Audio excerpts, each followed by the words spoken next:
স্বপ্ন ছিল লেখাপড়া শেষ করে কম্পিউটার ইঞ্জিনিয়ার হবেন গাইবান্ধার সোহাগ, কিন্তু অল্প বয়সেই শরীরে বাসা বেঁধেছে কিডনি জটিলতা সহ নানা রোগ। ধীরে ধীরে মুছে যাচ্ছে তার সব স্বপ্ন।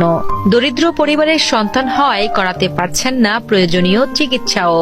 বর্তমানে প্রচন্ড যন্ত্রণা আর অনিশ্চয়তা নিয়েই দিন কাটছে এই মেধাবী শিক্ষার্থীর।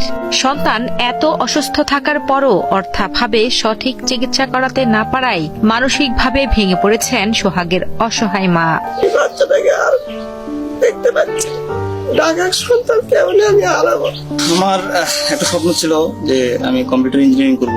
এরপর আমি কারিগরি টেকনিক্যালে ভর্তি হই। ওখানে এসএসসি এক্সাম পাস করার পর ওই সময় আমি একদম আরো গুরুতর অসুস্থ হয়ে যাই, যার ফলে আমার লেখাপড়া কর্মক্ষেত্র সবকিছু বন্ধ হয়ে যায়। গাইবান্ধা সদর উপজেলার উত্তর হরিণসিংহা গ্রামের শিক্ষার্থী নূরে আলম সোহাগ 3 ভাই বোনের মধ্যে বড়।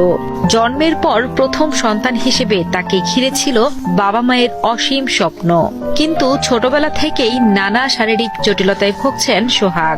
চিকিৎসকের কাছে গেলে জানতে পারেন তার মূত্রথলিতে কিছু সমস্যা রয়েছে। মাত্র 3 মাস বয়সেই করা হয় প্রথম অপারেশন। এরপর শিশু হাসপাতাল ও ঢাকা মেডিকেলে আরো 7 বার অস্ত্রোপচার করা হয়। ধার দেনা করে লাখ লাখ টাকা খরচ করে চিকিৎসা করালেও সুস্থ হননি এই তরুণ।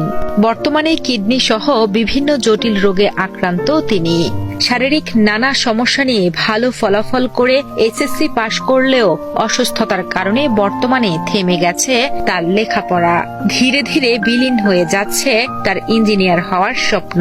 মাঝখানে অনেক সমস্যা হয়ে গেছে, পাথর হয়েছিল, সেটা অপারেশন হয়েছে, অনেক টাকাতে হাত দূর করা লাগছে। আমার গরিব মানুষ, ওখানে 5টা অপারেশন হয়েছে। হওয়ার পরে ওখান থেকে পিজিতে নিয়ে গেছি, যে ওখানে যাতে কোনো বুদ্ধি পরামর্শ পাওয়া যায়। ওখানে যাও 2টা অপারেশন হয়েছে। হওয়ার পরে ওখানে টাকা পয়সা অনেক খরচ করা হয়ে গেছে। ডাক্তাররা বলছে যে এই বাচ্চাটাকে তাড়াতাড়ি করে হয় বিদেশে নিয়ে যান, না হলে কোনো ভালো জায়গাতে নিয়ে যান।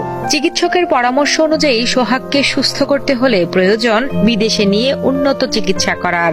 তবে তার জন্য দরকার আরো 7 থেকে 8 লাখ টাকার, যা সোহাগের দিনমজুর বাবার পক্ষে কোনোভাবেই সম্ভব না।